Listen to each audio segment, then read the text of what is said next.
പാലാ നഗരസഭയിൽ പ്രതിപക്ഷം അവതരിപ്പിച്ച അവിശ്വാസ പ്രമേയം പാസായി. നിർണായകമായ വോട്ടെടുപ്പിൽ ഭരണപക്ഷത്തിന് പ്രതീക്ഷിക്കാത്ത തിരിച്ചടിയാണ് നേരിടേണ്ടി വന്നത്.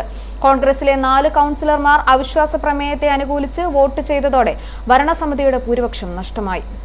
നഗരസഭ വൈസ് ചെയർപേഴ്സൺ മായ രാഹുലും അവിശ്വാസ പ്രമേയത്തെ പിന്തുണച്ചത് രാഷ്ട്രീയമായി ഏറെ ശ്രദ്ധേയമായി. ഭരണപക്ഷത്തിനുള്ളിലെ ഭിന്നത വോട്ടെടുപ്പിൽ വ്യക്തമായതോടെയാണ് പ്രതിപക്ഷം കൊണ്ടുവന്ന പ്രമേയം വിജയിച്ചത്. അതേസമയം കേരള കോൺഗ്രസ് ജോസഫ് വിഭാഗത്തിലെ 3 കൗൺസിലർമാരും കോൺഗ്രസിലെ 2 കൗൺസിലർമാരും വോട്ടെടുപ്പിൽ നിന്ന് വിട്ടുനിന്നു.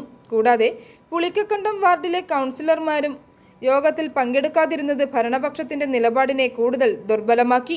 അവിശ്വാസ പ്രമേയം പാസായതോടെ പാലാ നഗരസഭയിലെ UDF ഭരണത്തിന് ഔദ്യോഗികമായി വിരാമമായി. പുതിയ ഭരണസമിതി രൂപീകരിക്കുന്നതിനുള്ള നടപടികളിലേക്ക് ഇനി രാഷ്ട്രീയ കക്ഷികൾ കടക്കും. ഭരണ നേതൃത്വം ആരുടെ കൈകളിലെത്തുമെന്നതും വിവിധ കക്ഷികളുടെ തുടർനീക്കങ്ങളും ഇനി നിർണായകമാകും. പാലാ നഗരസഭയിലെ ഈ സംഭവ വികാസം ജില്ലയിലെ രാഷ്ട്രീയത്തിൽ വലിയ ചർച്ചകൾക്ക് വഴിവെച്ചിരിക്കുകയാണ്. ഭരണപക്ഷത്തിനുള്ളിലെ അഭിപ്രായ വ്യത്യാസങ്ങളും വിമത നിലപാടുകളും തന്നെയാണ് അവിശ്വാസ പ്രമേയം പാസ്സാകാൻ പ്രധാന കാരണമായതെന്നാണ് രാഷ്ട്രീയ നിരീക്ഷകരുടെ വിലയിരുത്തൽ.